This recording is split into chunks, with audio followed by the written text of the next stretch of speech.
भक्ति का कोई मार्ग नहीं है, भक्ति का कोई शास्त्र नहीं है। प्रेम की चरम अनुभूति भक्ति है। हालांकि लोग शास्त्र गढ़ने की कोशिश करते हैं, भक्ति पर भक्ति सूत्र भी बना है। ठीक है उनका भाव, लेकिन अगर तुम उन सूत्रों को गहराई और सजगता से देखोगे तो उनमें शास्त्र जैसा कुछ नहीं है। वो भाव से उपजे हुए गीत हैं, जैसे भाव से भरकर किसी को नृत्य करने का मन कर गया हो।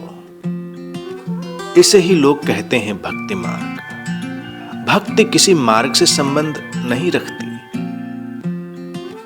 वो अनजाने अनचाहे ढंग से जीवन में प्रवेश कर जाती है। प्रेम भी अनजाने अनचाहे ढंग से जीवन में प्रवेश करता है, वैसे ही भक्ति भी जीवन में प्रवेश करती है। जिसने अभी प्रेम का स्वाद नहीं जाना है, वो भक्ति को भी नहीं जानेगा। भक्ति जब घटती है तो तुम भक्तों को देखते हो, और प्रेम जब घटता है तो तुम प्रेमियों को देखते हो।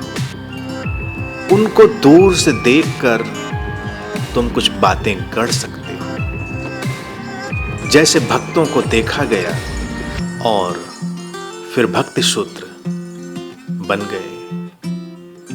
कुछ लोगों ने भक्तों को देखा और उसके प्रकार बना दिए, जैसे नवधा भक्ति इत्यादि।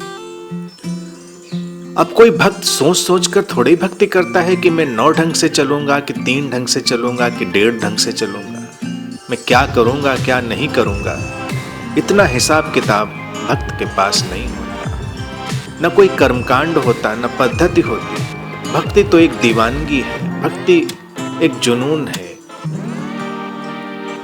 प्रेम भी ऐसा ही तो है। वो सोच सोच कर कहां होता है, सोचता नहीं है वहां कोई कुछ भी।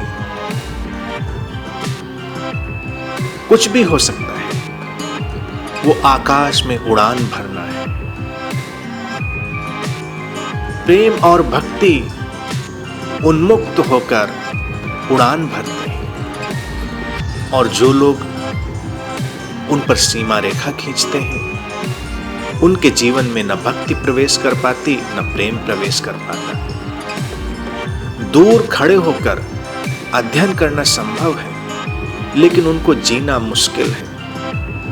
और अगर तुम अपने सारे पूर्वाग्रह गिरा दो तो उनसे सरल भी कुछ नहीं।